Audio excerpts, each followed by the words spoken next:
Buenos tardes. It's All Systems Go Home, the All Systems Go podcast experience of your dreams. We've got a very special episode today. I'm Jeremy Farbman, your host. We also have Corey McInnes. What's up? We have returning Dan Snyder. Senores and senoritas. And of course, Kyle Eads, everyone's favorite host. Oui, because we're all doing Spanish, so oui. Oh, honey. And joining us for the first time, a very special guest, TV2's new program director, Jordan Audia. I am indeed a very special guest. Yay. Thank you. Yeah. This is the part where Nicole will put in like thunderous applause. Yeah. Yep. In the background. I can send her a clip for that. The pleasure is all mine. So, Jordan, what's it going to be like? What are you looking forward to in this upcoming semester where you're in this new role? Previously, you worked with Kent Core. Now you're being put in charge of all the entertainment shows. What's that like? It's kind of scary because, you just have all of programming really in your hands and you're like, huh. And you can really kind of take it wherever you want or just, do anything. So if you just want to cancel all the shows, is anyone going to stop you from doing that? I was thinking about it, and I think we're gonna cancel the TV2 Entertainment, and we're gonna make it TV3 officially. Ooh, yeah. Taking it up to the next level. Yeah. We're going to have inverse newscasts where we report the not news as well. I've been waiting for just something like this. Isn't that what we do already? Yes, and then I'm very happy to announce the one and only entertainment show, the Jeremy Variety Hour, where we have three different people named Jeremy on it. Oh, wow! Yeah, I am curious. There's a burning question I must ask. What will your first series of subliminal messages be? Definitely gonna get people to stop eating meat. Ooh. I don't know if you've seen Life of a Strawberry, but Life of a Pork Chop. Yeah. I don't know if you've seen the prices of meat today, but I think the market's going to beat you to that one. Now, is there a specific demographic you want to corrupt, or is it just worldwide? I think I'm going for the typical 30 to 46 age group right there. So Gen Xers and stuff, I think.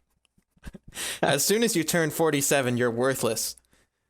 Yes, you must become a slave in the mines to build us correct. more McDonald's and Starbucks. So Jordan, what was the process like for you to apply to this position? What was sort of the drive that got you thinking, yeah, maybe I want to do this? It's a very good question.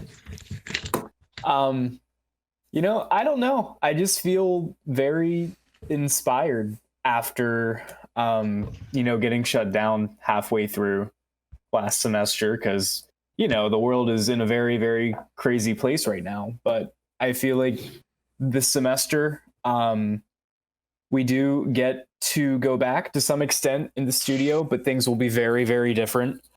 And we'll of course share those things when they're ready. But the thing that I really want to do is have a digital schedule going along with the live content schedule that we'll have. So once a week, every show will publish some kind of web content. It could be like a written article or a podcast like this or some kind of video.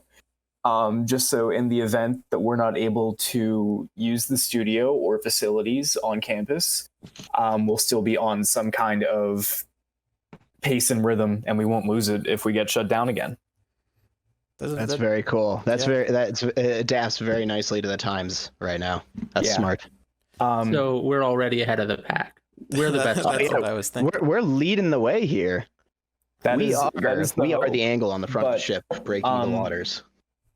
Basically, I feel like there are a lot of people that are in their victory lap right now as well.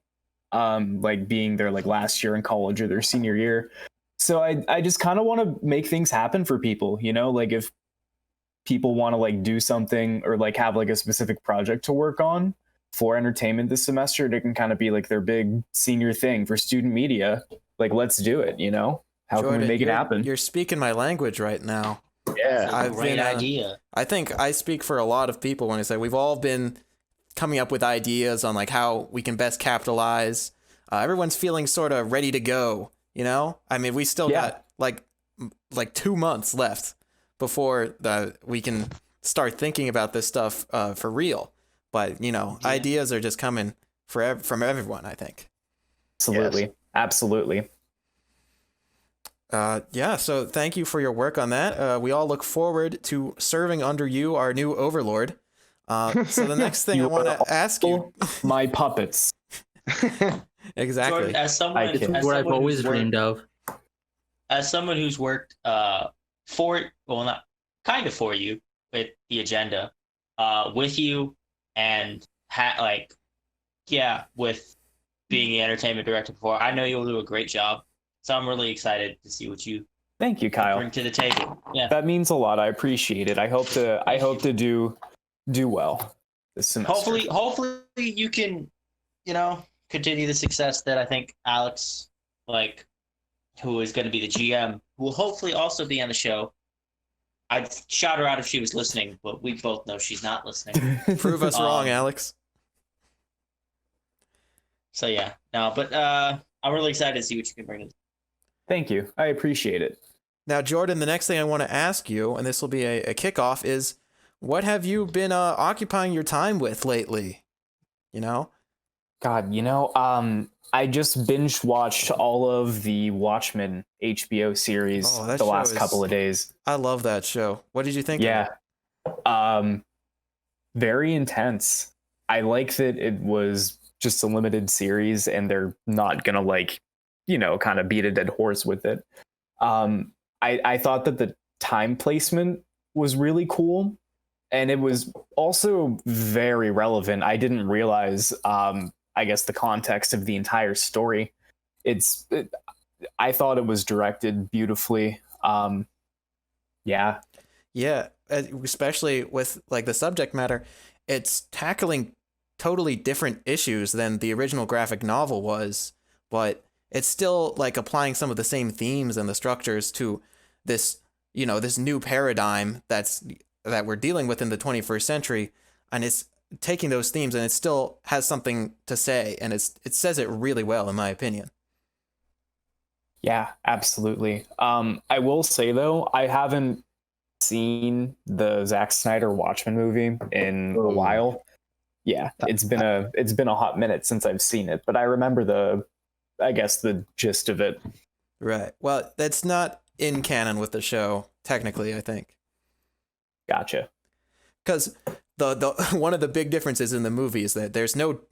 Oh, well, this is spoiling end of Watchmen. I don't want to do that. No, don't do that. If you haven't read this seminal graphic novel, I recommend you do that, because the show follows up on a plot point from that. It's always in print because they just keep selling it. It's probably at your local library. You may not like it, but it's pretty important to modern comics. So yeah, it is an absolute trip. I would highly recommend reading it, though. I am someone who is a fan of the Snyder version and also the comic. I have yet to watch the HBO series, but I would highly recommend reading that. That is an amazing piece of literature right there.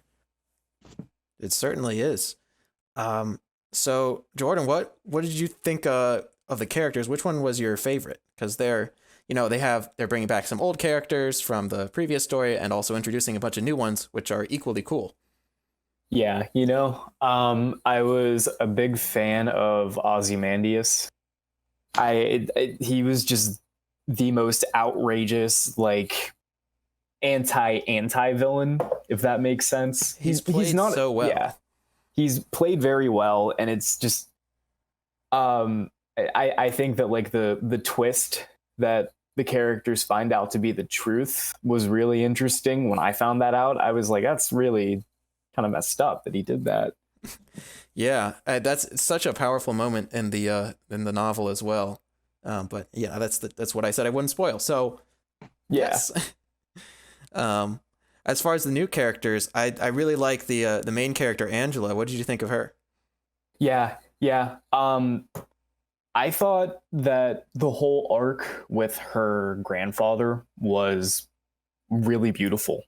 It kind of showed how their lives paralleled, and how they both experienced traumas in their own ways, and then eventually kind of used that as why they pursued what they did later on in life.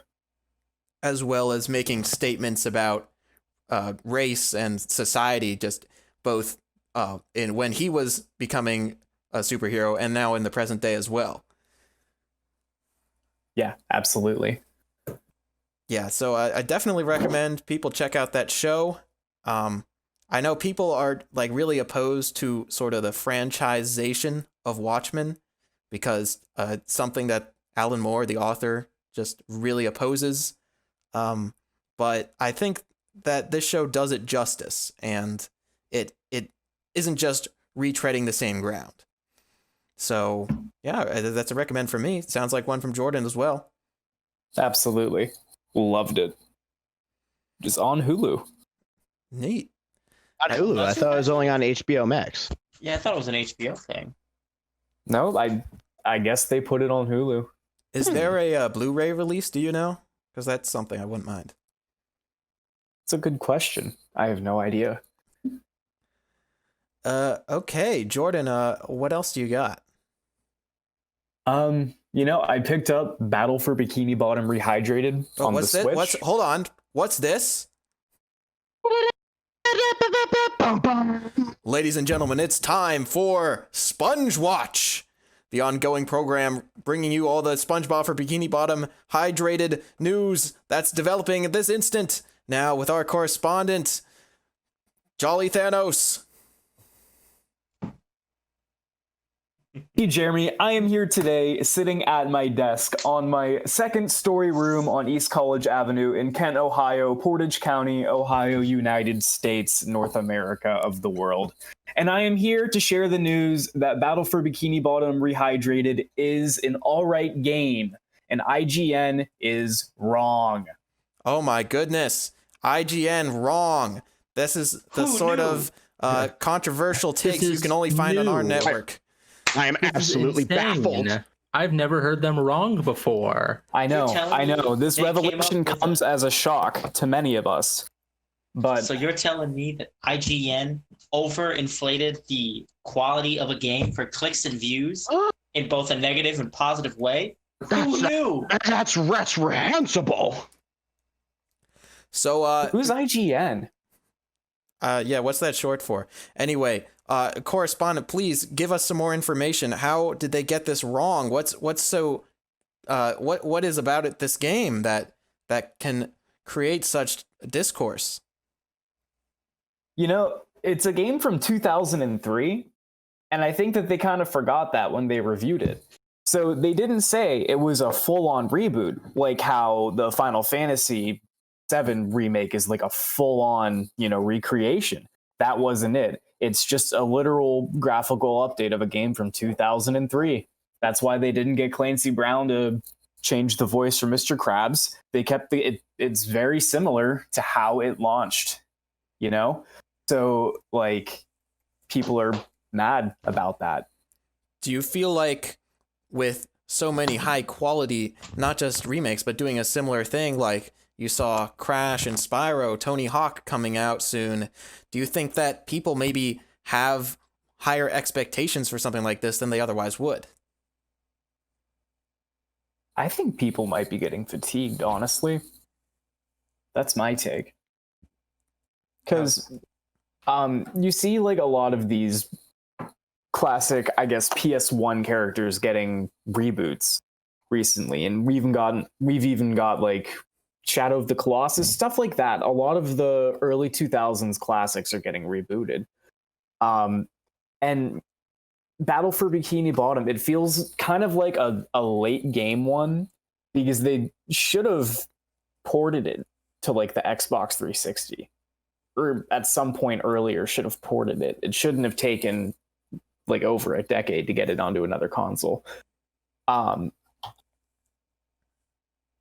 I lost track of what I was saying, but I think you get what I mean. So are you finding Perhaps. is it as fun now as it was in 2003? Because, there haven't been a ton of 3D platformers recently, aside from these remakes. So how did that stack up? Yeah, I would say it's still pretty fun. It's a simple game. You shut your brain off and play it for a bit. And for that reason, it's good. So you really can't. It's not a game that you can put on a high pedestal. At the end of the day, it is a licensed game. From SpongeBob, but it is still a pretty good platformer. I'm sorry, but that amount of praise is the most humble way of saying that game is not that good. You can't put it upon a pedestal. Well, hold on, great folks. Way to kill time and turn your brain off. Folks, I've got an incoming call here from our other correspondent, Corey McGinnis, reporting live from inside his fort made of boxed copies of Battle for Bikini Bottom, Rehydrated, and SpongeBob plushies. Corey, what have you to say to us? He's right. This game was amazing and fantastic in 2003, even up to like 2008. But it's beautiful. It's beautiful. But at the same time, it is also still the exact same game that we got 17 years ago. But I'm still about that life. All right. As you can tell from my 18,000 square foot mansion made entirely out of this game. Yeah, I wonder if they're going to greenlight more stuff just from overinflated numbers from you building like monuments to SpongeBob out of these games. Yes. I will say, all 17 copies that he owns. His mansion is quite large and very impressive, but I got to tell you, Corey, it is not waterproofed well. That might explain all the leaks you have in your roof made of video games. Well, it's been raining for the past 3 days. I don't know what you want me to say. He's been rehydrated. What can I say? You think having a house made out of games about a sponge would be somewhat absorbent, but it's wrong. It's rehydration. This is natural. Oh, okay. This is rehydration. It's the rehydration station. Wow, I wasn't expecting you to agree so much. What sensible opinions? I can't believe it. Am I not normally sensible, Jeremy Farbman? Well, it's just the way you were. Excuse me for speaking out of line if I am, but you're really hyping everyone up for this release. You ordered so many copies of the game. I was beginning to think copies. You would 20 copies. At least 20 every day, actually. I am so excited about the news of you buying so many games for us that I have literally broken my chair very silently. No, they're all for him. I don't know why you expect to get. Yeah, they're my house, Dan. You when you wrote to me in my birthday card, you told me you were gonna give me 35 copies. My heart is broken, Corey. It's broken. Well, yeah, I can give one person inflating the number 35 of copies. I can't give all of you 35 copies. Corey, you're fired. With that, we are retiring the Sponge Watch segment until they remake another game. But yes, thank you. Thank you, folks. Thank you for correspondence. Now we are going to go to someone who hasn't spoken very much yet. Kyle Eads, the ball is in your court, friend. I'd just like to point out, one, me not speaking, what's going on? Anyway, so there's been a few things that I think have been cool that have happened in the last few weeks, whether other people agree with me or not. One, it got announced today that Fortnite is going to show David Tennant not David Tennant, what am I saying? Christopher Nolan movies. It's going to have Inception. It's going to be showing The Batman Begins. But not The Dark Knight. No, not The Dark Knight, which I thought maybe the other one is The Dark Knight, because there's 3 of them. And depending on the region of the world, you will see it will be like an event in the game of Fortnite that you can attend and watch a movie. Which kind of like a drive-in in Fortnite? Yes. Well, there is a location in Fortnite that is like a drive-in movie theater. So it'll probably be located there. But no, I just think it's Interesting. cool. I just think it's cool. Fortnite's been doing a lot of these events. They have like a weekly concert with different artists. They've done the Astro Boys stuff with Travis Scott. They had Diplo on. I believe Steve Akio. I'm mispronouncing it. I know that. Aiko. But he's been on. I know. I just thought for all Fortnite fans out there, because we got to get those young views on this podcast. I just thought that was something neat for people to check out. Yeah, that's like it's a social distancing drive-in in Yeah. Fortnite. So you're having all these players all over the world. Instead of tempting them with leaving Fortnite and going outside, you just say, "Hey, come and watch a movie with your Fortnite pals. We're gonna watch The Dark Knight tonight," and everyone gets to like hang out in a room while socially distanced. Especially with Nolan's insistence on Tenet's going to be the movie that saves movie theaters from bankruptcy, which I'm not going to start he's that argument. facing quite a challenge. I don't think he was anticipating such a handicap on the financial risk obviously side. it's going to be James Cameron's Avatar 7 that's going to do it. Oh, of course. Now, Kyle, outside of these events, are you keeping up with Fortnite very much, or this is just something on your radar? You're not really playing it? I play it maybe like once a week now. I usually play it like every day with my friends because I just have a group of friends, and that's been what I've been doing, like keep my sanity through these times. But we kind of switch games now that we're like comfortable with like our schedules. Like we're a D&D group now. We play D&D some nights. Some nights we play Overwatch, and then some nights we play Fortnite. And so it was just something on my mind. The new season came out, and the new season's added a lot of new features that are pretty cool. Neat. Corey, if you could watch one movie in Fortnite with a bunch of other people, which one would it be? Perhaps the SpongeBob movie? Yeah, I mean, if they added in like Goofy Goober emotes, it's over. Oh, that's another good one. The Goofy movie. Oh, wow. It's a lot of animated movies, I'm noticing. Of course. I mean, it sort of fits with the aesthetic of Fortnite, so that's not illogical. Anything else, Kyle, you want to talk about? Well, I have two more points. One I'll keep brief. There was I believe Japanese stop motion movie that is 10 minutes long, that is currently on YouTube and will be only for the next like week and a half or so, called My Little Goat. Now it is gory and it does tackle some very deep subject matter. So if it relates to you, just be aware of that. Like what kind of subject matter? Like abuse, and like toxic relationships. Oh, it's not very long. It's only 10 minutes, so it's not like. But it is, the biggest thing is it is very gory and bloody, even for a stop motion 10-minute thing. But it's called My Little Goat, and it is so wonderfully done. The animation, I mean, the stop motion is incredible. I think that's an art style that is very much dying, but I think is still incredibly cool. Oh yeah. Kyle, did you see they're making a Chicken Run 2? Unfortunately, I did. I like stop motion animation and animation in general. Chicken Run is not one of my favorites. Mostly just because the first time I saw it, I was at a theater that was pretty old, and it wasn't designed for movies. It just kind of adapted with the times and added a projector. But the first time I saw Chicken Run, there was a ton of issues with the print.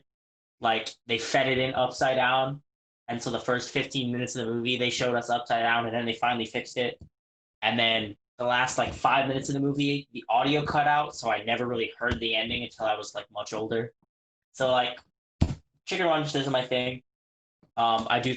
But that studio, I believe, is also the ones that did Wallace and Gromit. And I contest it. Curse of the Were-Rabbit is a top 10 animated movie of all time. I just think that's a brilliant piece of animation, stop motion or otherwise. But My Little Goat is great. Animation's beautiful, characterization's beautiful, really unique story and like analogy to what abuse can be. And it's just so wonderfully done. It does. I mean, it's stop motion, so people are gonna naturally find it a little creepy, but it's still highly recommend it. It's only 10 minutes long, like I said. It's not a big time commitment, so I recommend everyone try to check that out at least here soon. All right. Speaking of violence and gore, Jordan, here it says you've been playing The Last of Us. I have. To be specific, I've been trying to get back into The Last of Us 1 because I want to attempt to eventually give The Last of Us 2 a try. But I just don't like it. It just feels like knockoff Uncharted. Okay. So we've been talking about this a few times. So why don't we all just say whether we've played The Last of Us and just a brief how we felt about it. So I played The Last of Us 1, and I also did not like it that much. Corey? I played some of it and I didn't like it that much. Dan? I played 3/4 of the way through it, and I really could have cared less to finish the ending. Like, I actually had to like go back and force myself to even make it to another quarter of the way through the game. Once I got to the halfway point, I really don't see what the huge fuss was about that game. And Kyle? See, now I feel bad because I'm always the first. I felt like in the past few years, because I hate it. I actively think it's a boring game. Just because the gameplay is just not at all fun, and I'm being hyperbolic. It's not like it's meh, honestly. But usually, just because I have to sit on the horse that is that devil's advocate. But I'm honestly surprised nobody here enjoys that game. Yeah, I got to second that. I was very thoroughly surprised when I heard Jeremy start off by saying he didn't like it. Yeah, I mean, Max was really the advocate the last time we talked about this, saying how much of a fan he is. That is true. Sadly, he couldn't talk with us right now, but I don't want for us to lie about our opinions so we can have a more balanced panel. I mean, it's how we all felt about the game. Yeah. And I really enjoy the Uncharted games, and Last of Us does some similar things, but it really goes for a very opposite tone, where Uncharted is, it's light and it's fun. Don't think about the borderline genocide you're committing. Last of Us is very slow, and it really dwells on every kill, and it makes you feel sad intentionally. And when we say the gameplay is bad, personally, like, bad is really just a way I express that it's not for me, because to say it's bad implies that they did not achieve their goals, and I think they did. I think, there are millions of people who love the gameplay style, and they think it's very evocative and fun, even if it's not what we consider fun. I don't know if I'm alone on that. Yes, no, I agree with you. I just think the reason I said that it's bad, my opinion on the gameplay is that it is inconsequential to what the story is trying to do. My biggest gripe, and I will never die on this opinion, is that The Last of Us as a game, its gameplay does not matter to the being a video game. Because I think a good video game has a good balance between gameplay and story. The story in Last of Us it's good. It's good. Is well crafted. I don't see it as this high horse. I don't put it on a high horse, on a high pedestal, whatever. Compared to it's still things well crafted outside of video games, I think it's less strong. But yeah, in the video game space, it definitely goes for things that no one else really does. The gameplay is only there to further what the story is trying to do. If I wanted to watch if I just wanted to follow along with the story, I would go watch a movie. I don't like a video game should have both. You can't have just a story. That's not a video game. I would agree with that. I would say it's. I'm sorry. It's Can too you much? go ahead? the narrative is driven so much by the cutscenes that like it is basically just a movie that you control, especially with like the quick time events and stuff. I personally can't stand that stuff. Isn't that like all video games though? Yeah. Anything with a There's a lot of narrative, them. even if you get to just like some generic like first person repetitive arena shooter like Overwatch or something, there's still a narrative there, but that's like more in the background. When you have something like The Last of Us or like, oh God, even what was it, like the Telltale like games? Yeah. Yeah, like at that point in time, can you really be that upset that you are more or less watching a movie where at times you have control? If the story is really just that good, I mean, is that really such a bad thing? I wonder if this was a different setting and a different narrative hook. Like if this wasn't a zombie game, if this was a little more lighthearted, something like Uncharted, I wonder if you guys would feel the same way. If it was still if it was still mostly story focused, and the gameplay sort of serves the story, how much of that is the setting and the tone? Kyle, Um, Kyle, stop messing with your phone. sorry.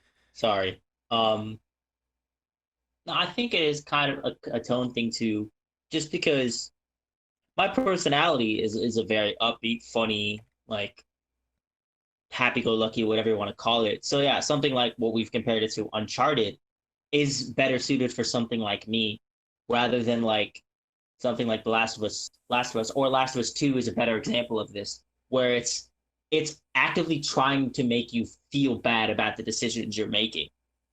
Like it's doing a good job of that. I'm not going to say but I don't want that experience.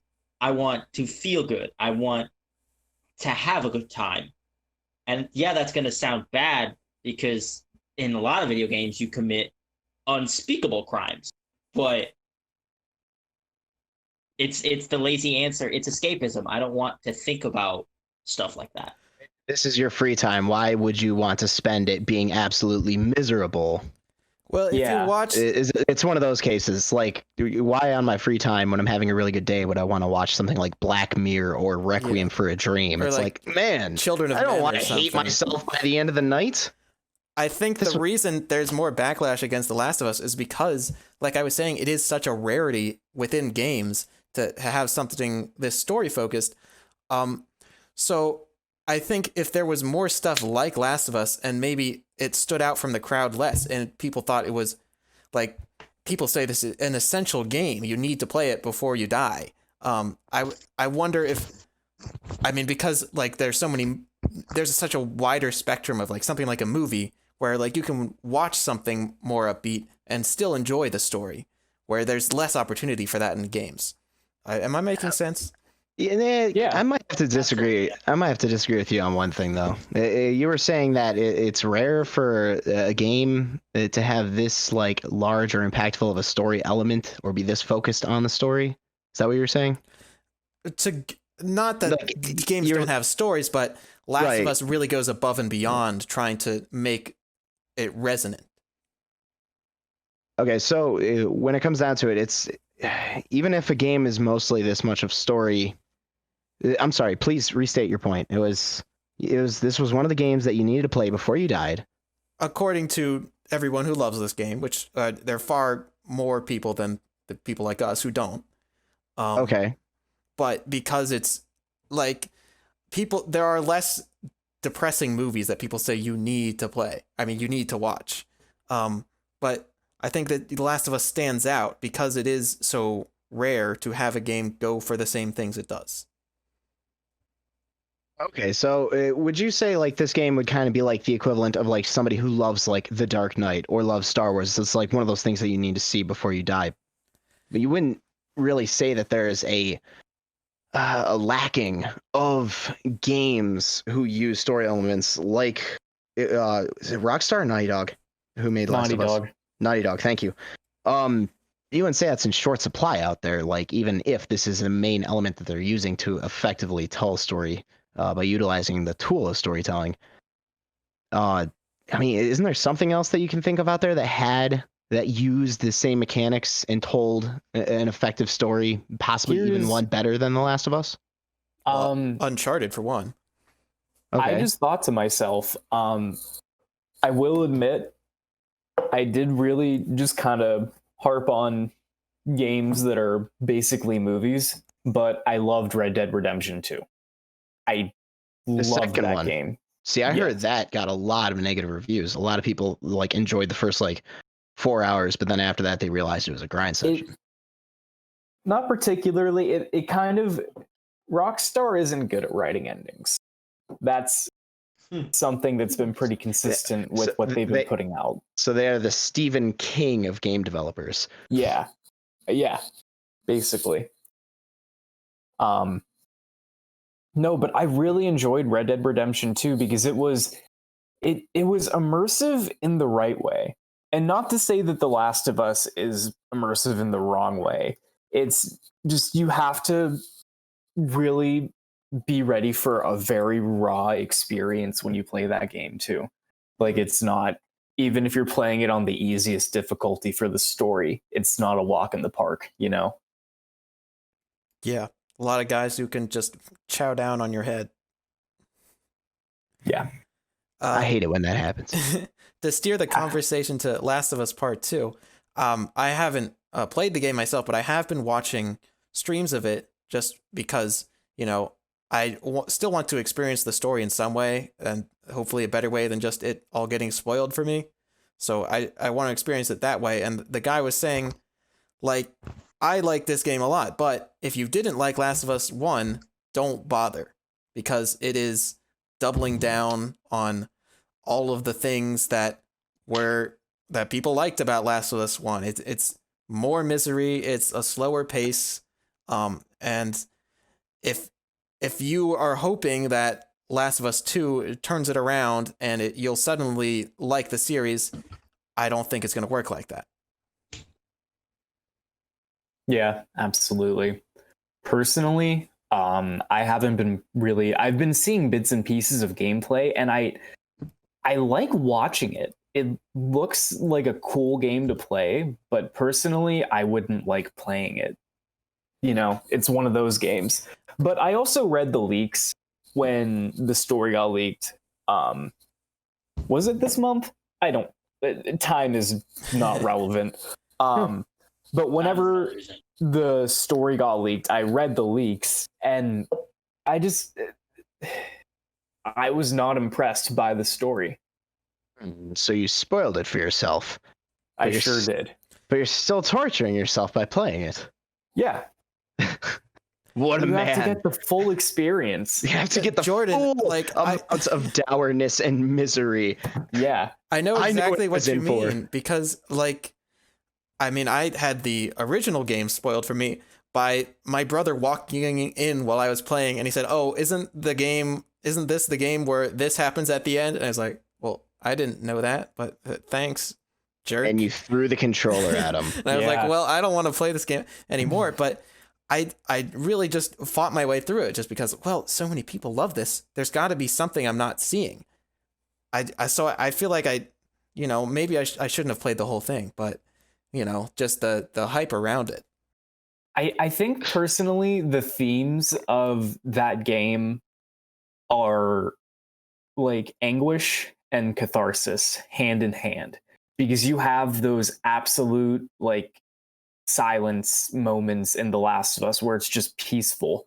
You see like the videos of people playing like chords on guitar or riding the horses or whatever, and it looks very serene and realistic, and it could be healing for some, but at the same time you have to make awful choices and awful things happen to you because of the state of the world in the story as well. So it is just truly just a roller coaster, Yeah, all like the calm moments for me are always like sort of bittersweet, because I know it's only a matter of time before a bunch of zombies come out and everyone starts crying.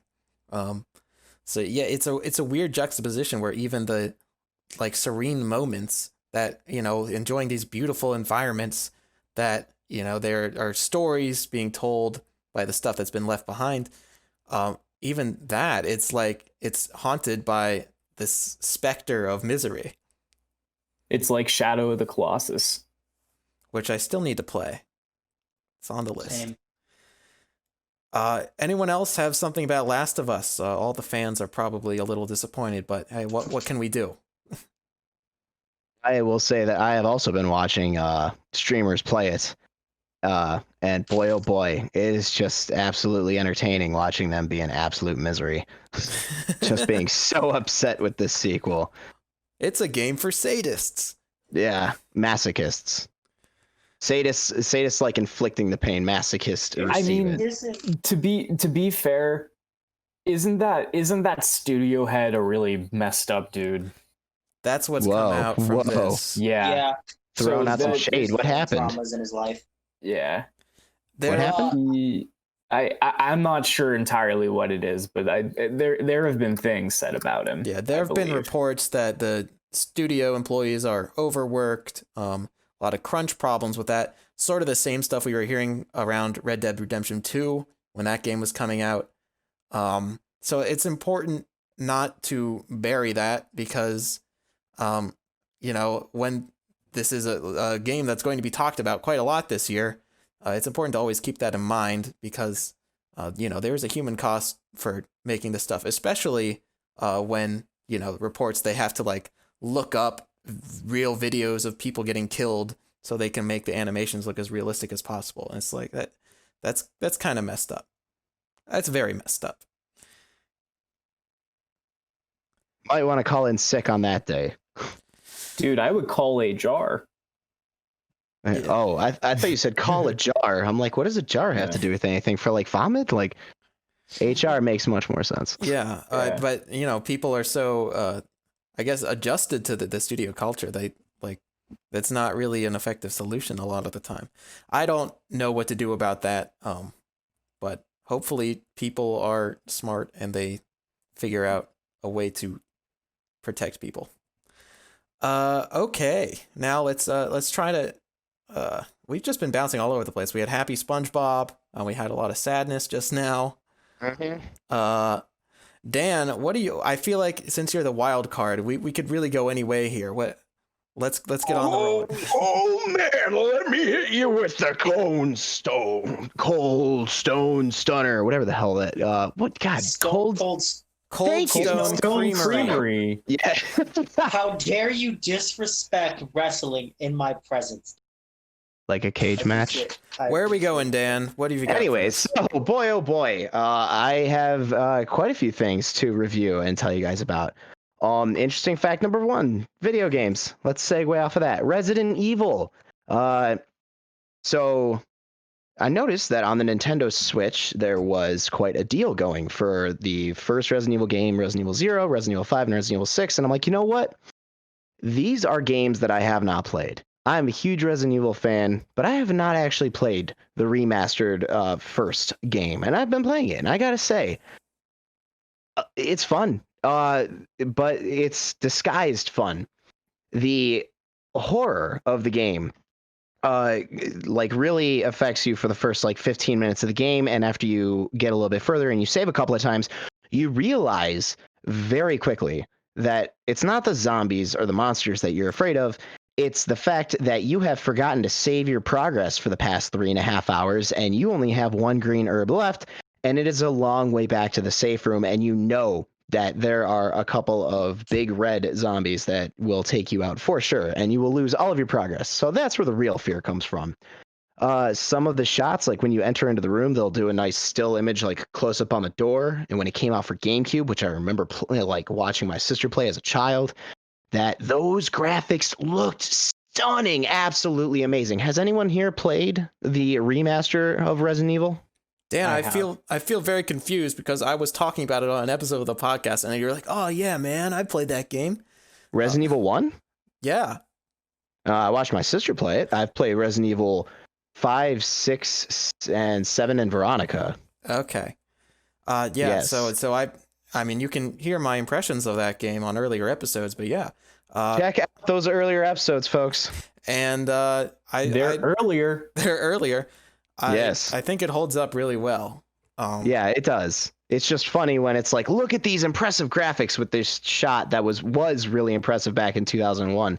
And like, it's impressive now because they did it back in like 2001, but dear God, is it just funny to see like that full display compared to what we have now. Well, And the fact that they were so proud of it. I'm not dissing it whatsoever. It's I'm also not, like I'm not just throwing a shade. JPEG essentially, so it's pretty easy to remaster that, upscale it. Yeah. Compared to like one of the polygonal games where you have to like, you know, if you really go in there, do a lot Redesign of it, modeling essentially. work. Yeah.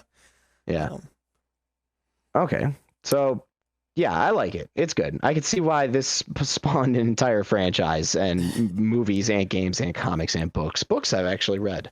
I don't know. Like, do you think Resident Evil needs to be an annual franchise? Because it certainly is right now. Oh no. Yeah, it's unfortunate. When things become annual franchises, movies or games otherwise, you take a great concept or a great story and you just wring that towel too much, too quickly, and you milk so much out of it by trying to make it an annual thing that you eventually just wind up with Halo 5.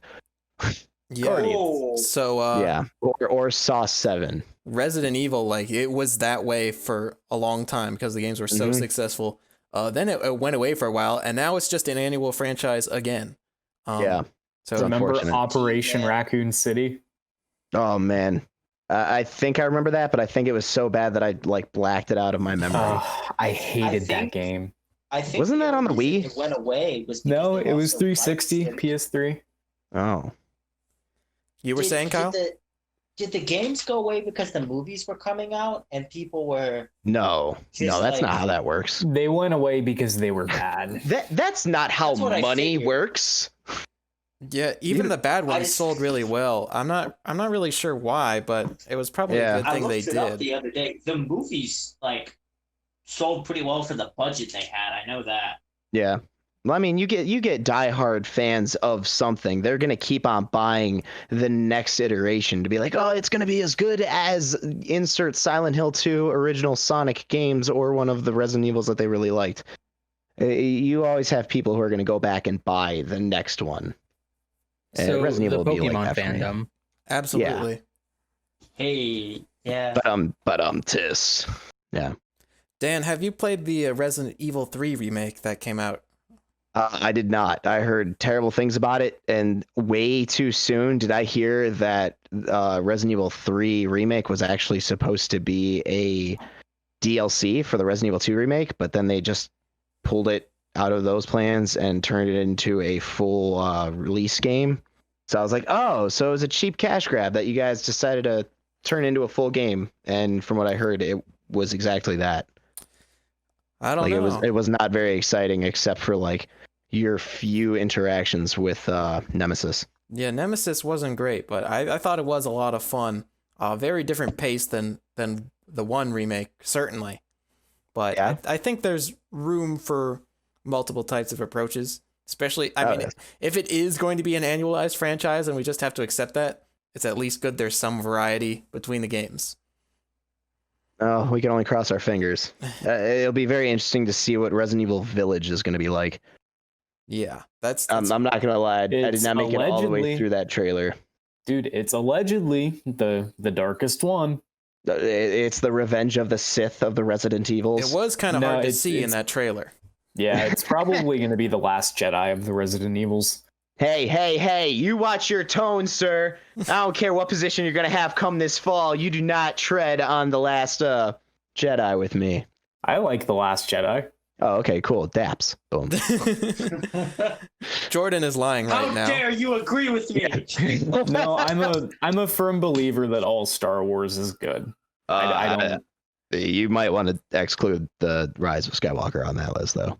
No, no, Yes. no. I will not. I will stand No. tall against that movie. No. Stand No.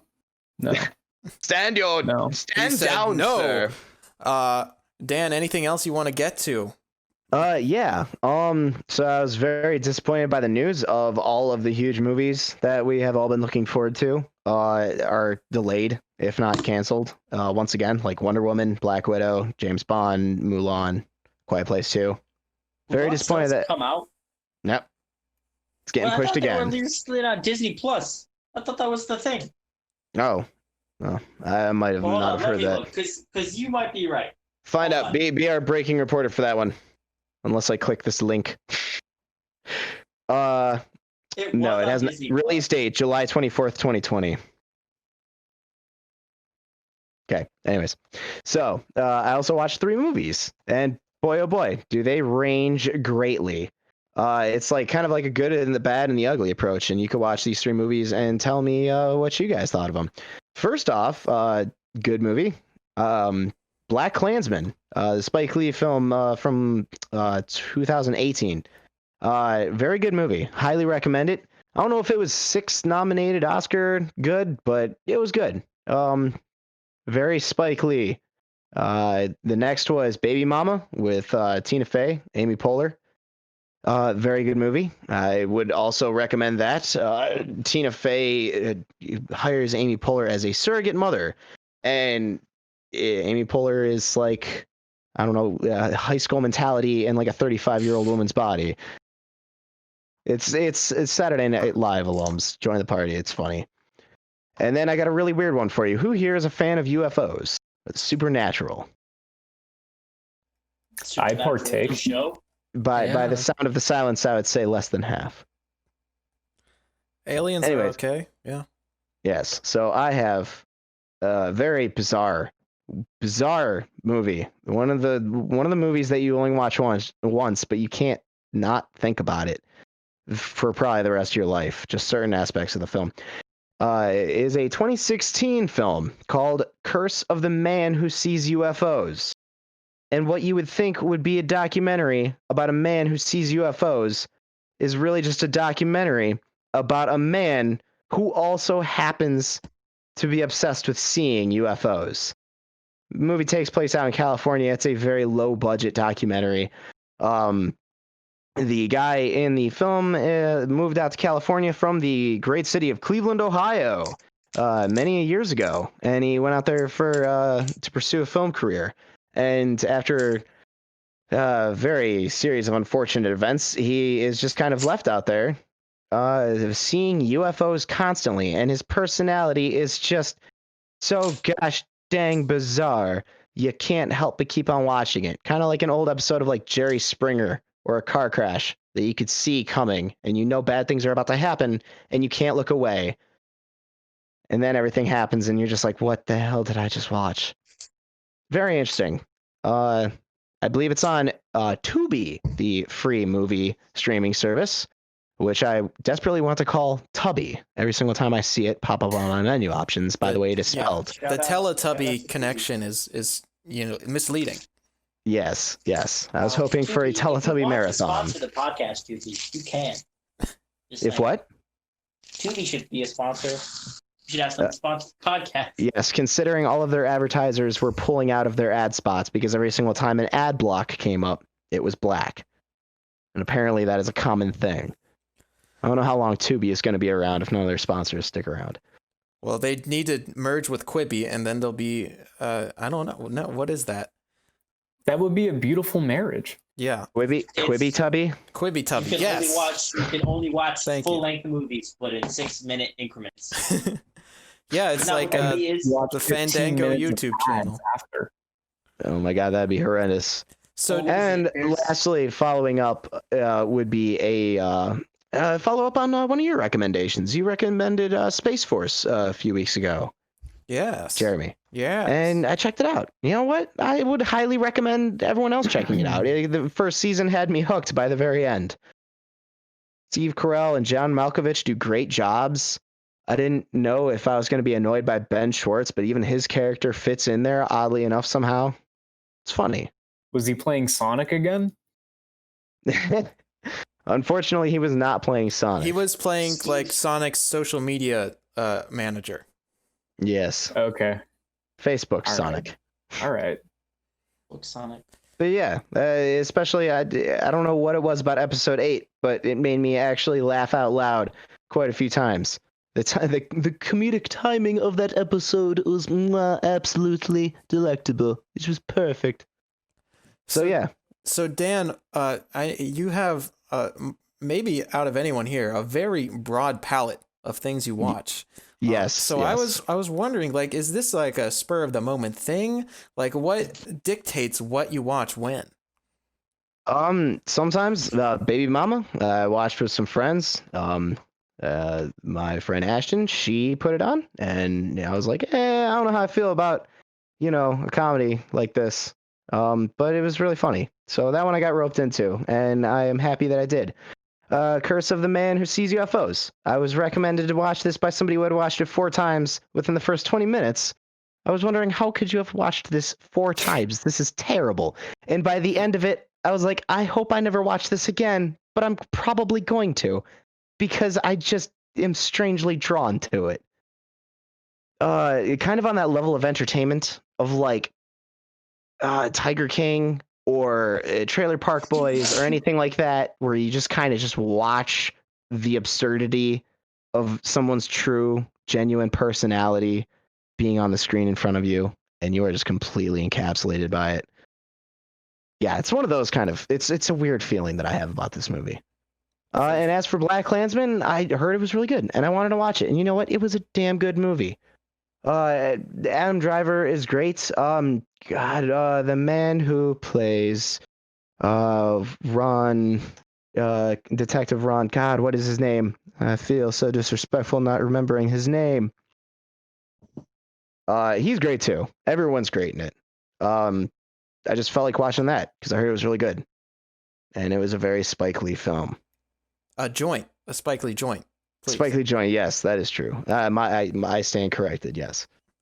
I also rewatched Us, but I don't really have much to say on that because that's just a good movie. Not as good as Get Out, but I appreciate it. All right. If you don't pay too much attention to the now, story. Speaking of movies, gentlemen, we have a golden opportunity right in front of us. Because, as Dan said, everyone's movies are getting canceled. Theaters are dying. Christopher Nolan vastly overestimates his own financial success. So things are looking dire and uncertain in the movie biz. And right here, we are some real brainiacs, some creative people. And now with Jordan, who is he has connections now. He has say over what gets made and what is canned. So I think this is the time. And because I haven't talked about Spider-Man at all this episode, I have to fill the quota. We are going to continue our movie pitch segment, and we are going to workshop the sequel to Spider-Man Far From Home, the Spider-Man 3 of the MCU. Got it. Now, the ground rules for this. It has to contain the word home in the title. So why don't we start here?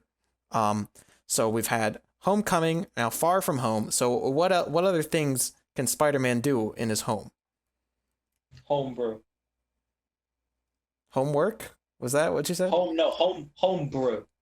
Wait, so he's like what, 16, 17? Right? Hold on. I think I Depending on what era of Spider-Man you're going for.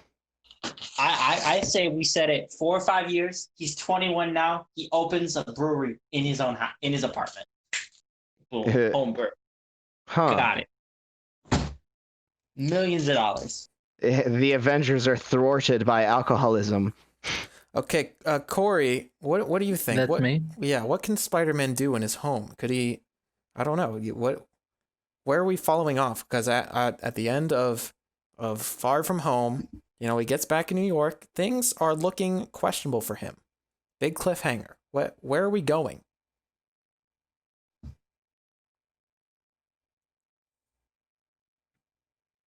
I have no idea.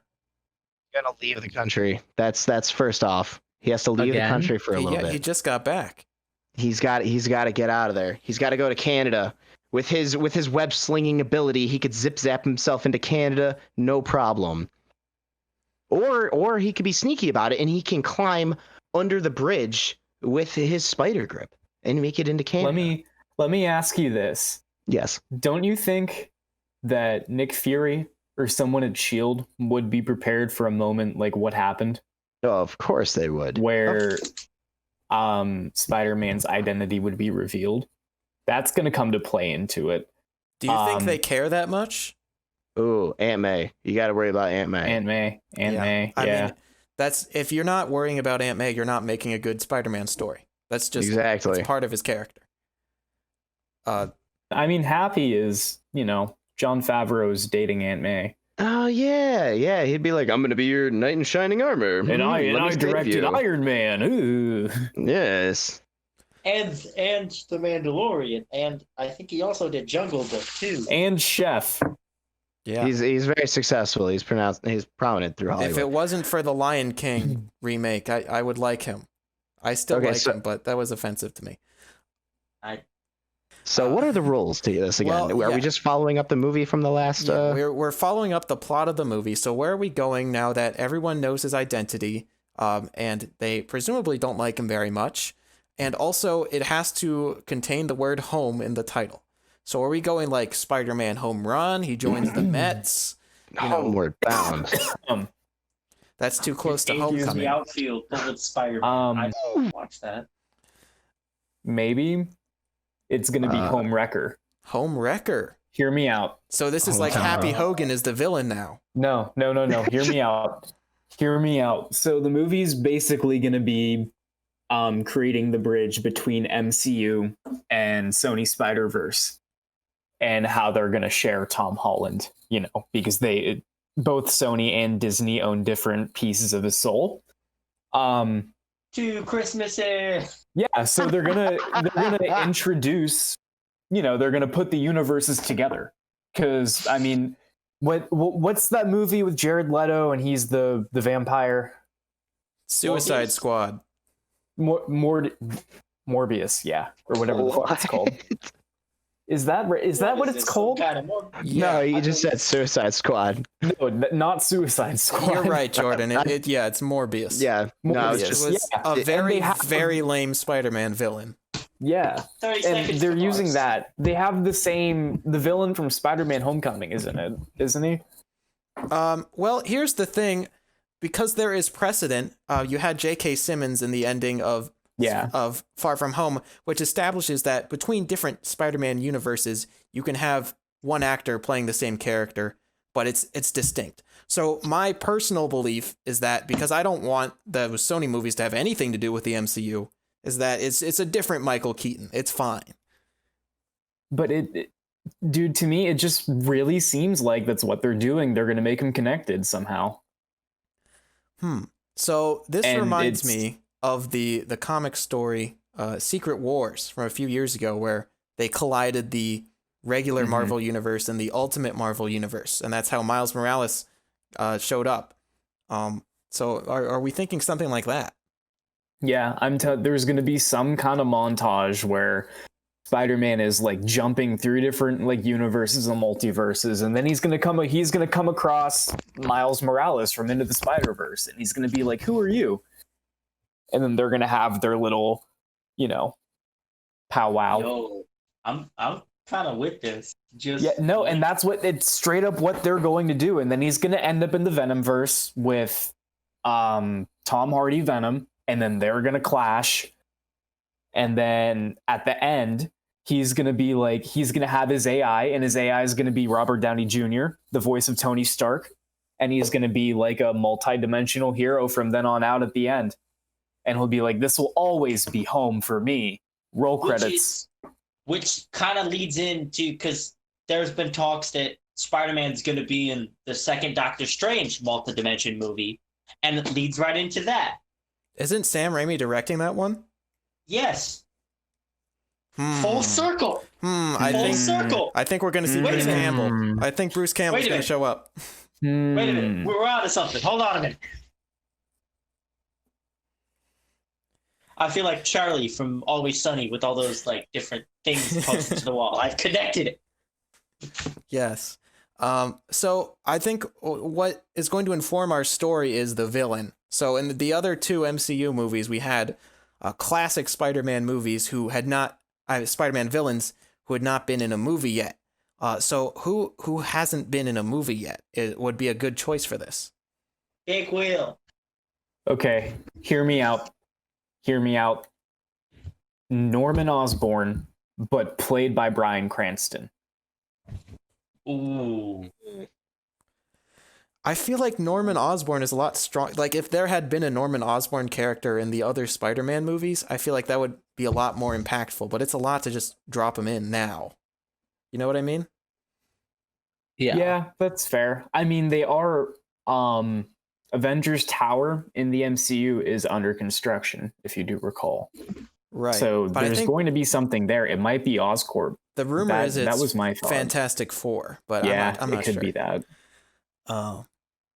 Either way, I mean, people say Craven. I don't know if that would work either. Let's see. I mean, maybe they bring in Morbius, and he's just very Woody Harrelson's underwhelming. Carnage. You know, I mean, if they could get better hair. They do already have Scorpion in the MCU. That's right. So how do we What? fit Scorpion into the story if we're going with him? Well, he's got to break out of prison. That's right. Okay. What kind of Refresh fun? my memory. Who's Scorpion? His suit is green, and it's in the shape of a scorpion. They should do Sinister Six, but they should do it with the Spider-Man villains that haven't been in the MCU yet. So, like, break out Sandman, break out Green Goblin, put them on in, call up the Rhino. So who are we casting as these people? Because that's a lot of villains to just introduce. I mean, we said Bryan Cranston as Norman. That's not a terrible idea. I mean, it's hard to imagine him flying around on the glider, but I know I can work with it. Imagining Bryan Cranston flying around the glider is making me sad right now. Imagine Bryan Cranston in his underwear flying around on the glider. Yeah, and Ew. ranting So- like a madman. So the problem is, I've seen the Power Rangers movie where he is dressed in all blue with like stupid makeup on. So it can't get much more ridiculous than that. Yeah. I forgot that he had like a full body visual. You know, because And most of the it's time movie he's for, like- just on the screen. He's just a head, but like for a good minute and a half, he's an avatar person. Yeah. He is the suit. Spoilers for the first Kinda 5 beautiful. seconds. Wow. It's like poetry. Wow. Just Okay, rhymes. Who else? Who's Doc Ock? If we're using some of the old non. Who's the nerdy dude from Seinfeld? No, Doc Ock is definitely Jack Black. He doesn't have to play a scientist. Who's the dude that played Master Shake in Aqua Teen Hunger Force? Oh, That guy. Dana Snyder. Yeah. That yeah. must be very confusing for you, Dan. Yeah. If I had one more A after my first name. Maybe we pare it down to like a Sinister 3. Six is just too much for audiences. They're too stupid.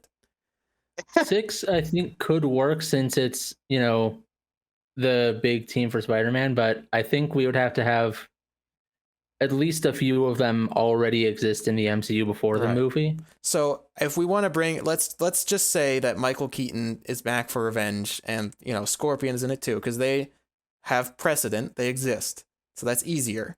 Based on the end of Homecoming, I don't know if Vulture would come back for revenge. I guess it all depends on Jared Leto, what he does. Morbius is gonna open like a blood portal or something through like Doctor Strange powers, and then All right. come into the MCU. Yeah. So is the inciting incident? He's like, these Sony movies are terrible. I gotta jump ship into a better movie franchise. So he opens the portal to the MCU. So where does he step out? Is he in New York or is he somewhere crazy? He steps out and he's in Paul Rudd's basement.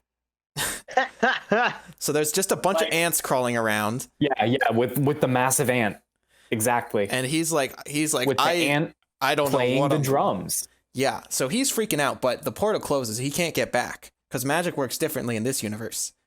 So maybe now he's searching for a way to jump ship because nobody in this universe likes him, and he's even more of an outcast than he was in his own movie. Because in his own movie, at least he was the star. Here, he's like 28th fiddle to all these better characters. So maybe he's seeking out. I don't know who would be someone he would seek out for help.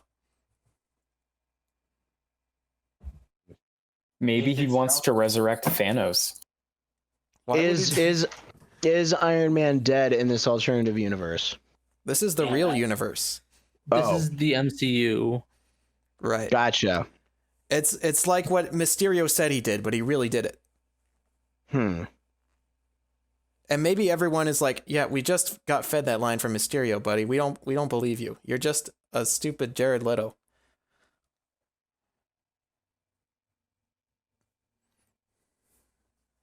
You know, I'm not gonna lie. It's been a while since I've seen Homecoming or Far From Home, so I'm gonna be a little rusty on this one. Corey, why don't you? Where's someplace cool that Spider-Man can fight? Why don't we find a location for them to fight, and then we can get into it from there. Well, he's gone to a bunch of already pretty neat places. And now we have a job to do. We have to top all the other Spider-Man movies. We have to come up with the wildest place for him to go.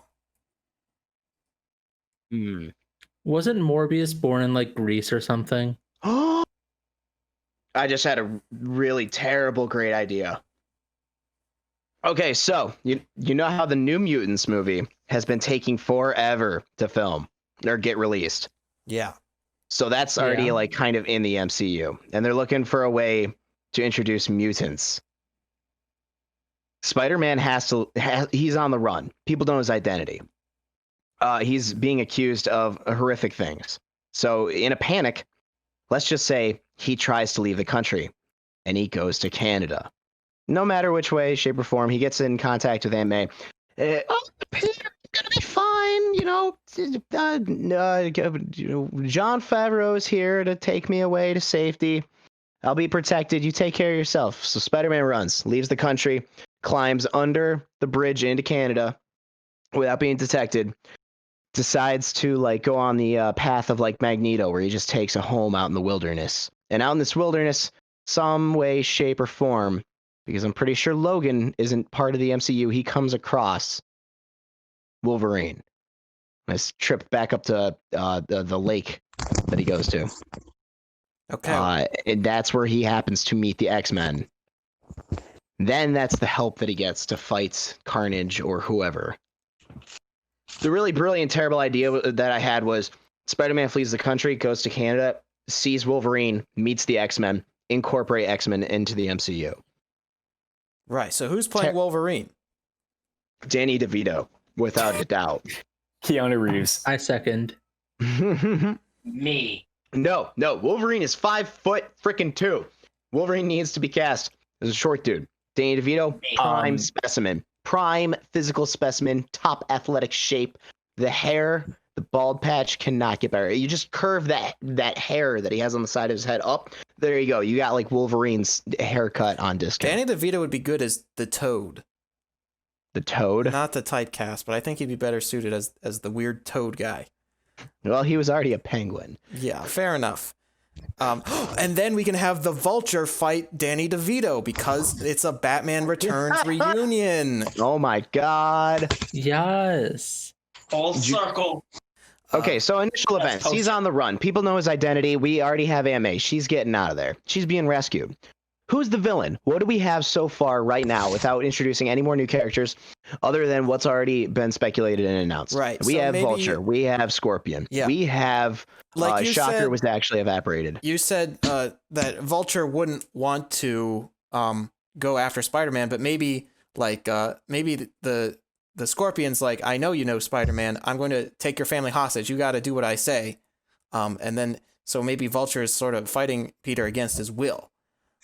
Do you think that Vulture and Spider-Man are going to have a weird connection because Vulture knew who Spider-Man was? Like, he figured it out on his own before Spider-Man was exposed, and he's going to have this kind of, like, mentality with Spider-Man being like, oh, kid, I'm not going to fight you, but I'm going to push you just to see, like, how much better you can become. Like, Whiplash, the movie Whiplash. Like, the teacher was like a sadist, but he wanted perfection from his pupils, and that's why he always traumatized them until they were perfect. Do you think Vulture is going to kind of take that kind of approach with Spider-Man? because he knows him on that personal level, because he figured it out before everyone else knew who he was. That would add a little bit of depth to his character. Sure, they could go a lot of ways with that. I don't know. I don't know if I would do that, but maybe I like the idea of him just doing this reluctantly because he's sick of the whole thing. But so maybe Scorpion is just out for revenge. He's like, scorpions do great in Canada. The fool has walked right into my trap. And then maybe Morbius isn't in the movie because who cares? And there was a comic that I read recently where Spider-Man does go to Canada, and he fights the Hulk on a dam. So maybe we want to incorporate the dam, and the big fight is on a dam. And like maybe there's holes in the dam. He's got to plug it up with his webs. And Scorpion's making the holes with his big tail. So what do you guys think? Here's what I think. So Spider-Man is out and hiding in the middle of nowhere, right? And he realizes he's not alone. And who does he find out is also in complete isolation right next to him? Who is it? Abomination from the Incredible Hulk. Greatly left behind character. Because if you look back to one of the one-shots that Marvel Studios made, it is confirmed that Abomination is still alive and canon. So I like this. Yeah. Like that'd be wacky. everyone is like, half the people are going to be like, yeah, Abomination, and everyone else is going to be like, okay, who's that? And that's what you want for any comic book movie. So is Abomination going to be fighting Spider-Man? Yeah. And why is he like, upset? Because he sees Spider-Man as a threat regardless. Because he's no longer alone. He's an abomination, and so is his soul and his view on other people. Yeah, he's an abomination. Yeah, so he's just angry because no one really loves him anymore now that his spinal cord is sticking out. Yeah. And he's orange. Yeah, do we get like really like aging effects on the Abomination because it's been so long in canon? Been like 15 years or something. That'd be cool. Abomination is kind of tamed down. He's not going like berserk. He is kind of like living like Thanos, where he realizes his poor military medical transformation decision was actually a bad idea. Right. And he just decides to live off in the wilderness. And then Spider-Man brings all the bad guys to Abomination's place, and Abomination gets really angry because, like, I was doing my thing. Everyone had forgotten about me, like Michael Morbius. And now you're bringing in all these other people for me to deal with. So they fight, obviously. So we've got a lot of players on the table. So what is the exciting climax of this movie? I would say that's when Intro to the Spider-Verse comes in. Okay. I say you save that like for the very end. Like, oh man, it's a, like, what if it's like a Logan style movie where it's literally just Peter Parker out in the middle of nowhere working on this teleporter to get away from that universe because it is too hot for him there anymore. I like it. Yeah, and that's a good way for them to write him out if there are future contract disputes. Yeah. Yeah, so maybe like Scorpion steals the last part he needs, the flux capacitor. And he's like, well, where are we gonna go to fight Scorpion for the flux capacitor? Kyle, what do you think? What's an exciting place for these people to use their abilities? Chernobyl. Not bad.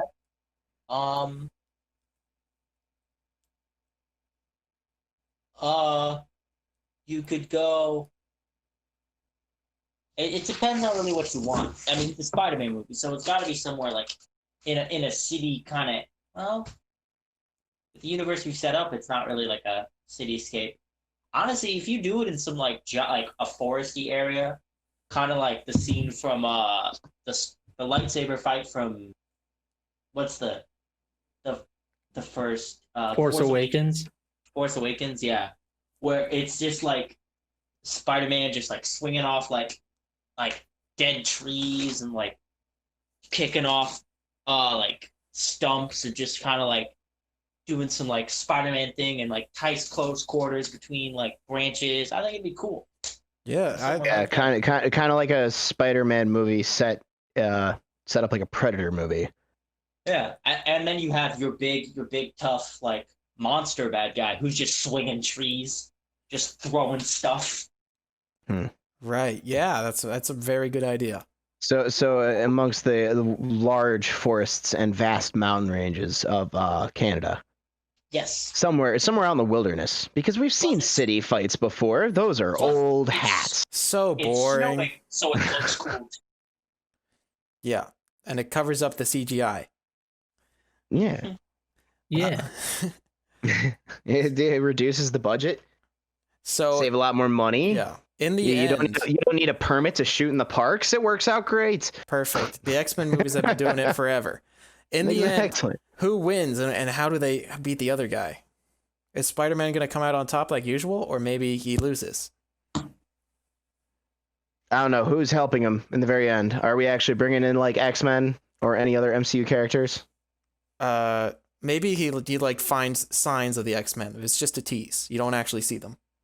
Maybe Could he have a former villain like the Falcon, Vulture? Sorry. Yes. Be like, oh, I'm gonna help you because you changed my view, Spider-Man. Yes. And then in the end, it's perfect. actually just to get a hold of the equipment that the other people were stealing. That Spider-Man had to fight them for. What if Double cross. what if the whole time there's a subplot with Pepper Potts and Rescue? And she's kind of acting as like an Obi-Wan Kenobi figure over Peter while he's going like AWOL. Think about that. And does she swoop in at the end? Yes, she swoops in at the end and she's like, "Get out of here, kid." Yeah, like Yes. fights the Vulture, and it's basically And then go Spider-Man. You're not safe here. sacrifices herself. So, and Yes, she'll be like, "Your home is always here." And then he's like, okay, but I'm gonna go anyway. Yeah. Or maybe he doesn't. No, wait. Oh, I can't believe I just said that because Spider-Man is a responsibility. He would go up to the very last second considering leaving, but then in the end he would turn back and he would say, "No, I got to deal with my problems here. I got to show the world that Peter Parker is a good guy." You pose a very strong argument right there. So yeah, and that's the dramatic thing, and I know everyone in the audience is like, "Oh my god!" Even though that should have been obvious from the beginning, it's fine. And then he he uses his webs and he throws them in a pit or something, but they're fine because Spider-Man doesn't really kill people. And then he breaks all the equipment because it's too powerful for anyone. And then there's some sort of He gets the portal open and then finally beats the villain by yeeting them into the portal. right, yes, and that's how they meet Michael Morbius. Like he shuts it off so the thing can't get back. Extra credit scene. It actually opens back up, and then people. Yeah. Yeah, we brought it all around. Yeah. So are we going with Morbius or Venom, or who are they meeting in the post-credit scene? Oh, definitely Carnage and Venom. Tobey Maguire. Jameson. John Jameson. He was in both. He is the same reporter. Yeah, the actor. He's like, Spider-Man disappeared in my universe, but I know he's here, so I followed him to keep tabs on him.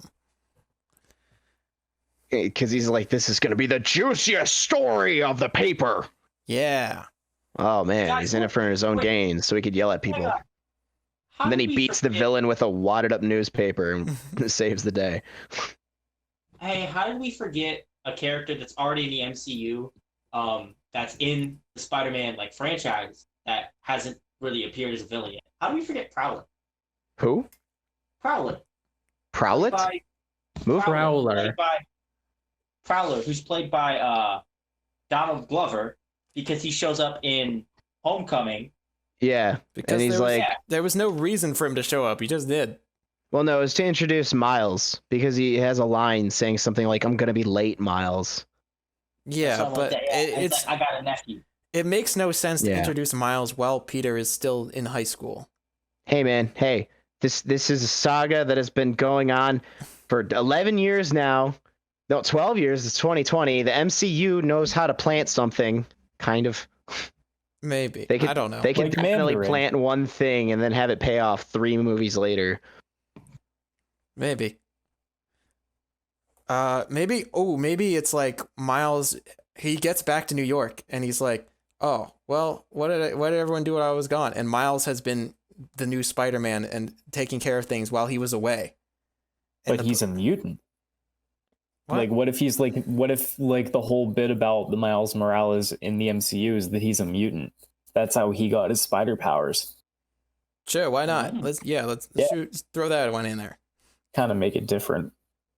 And also, we really don't know the origin story of this Spider-Man. We know? know though.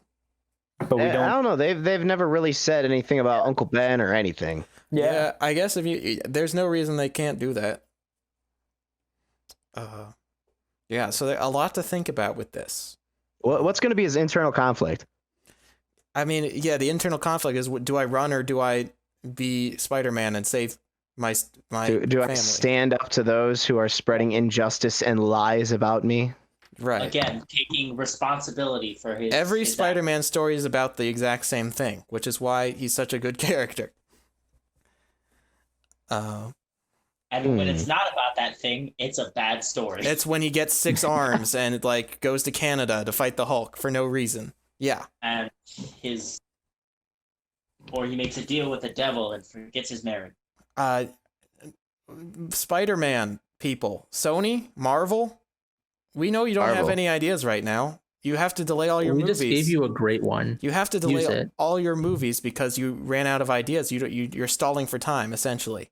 And it's only a matter of time before James Cameron's Avatar 7 comes out and saves movies, and he'll beat you to the punch before you can get the credit.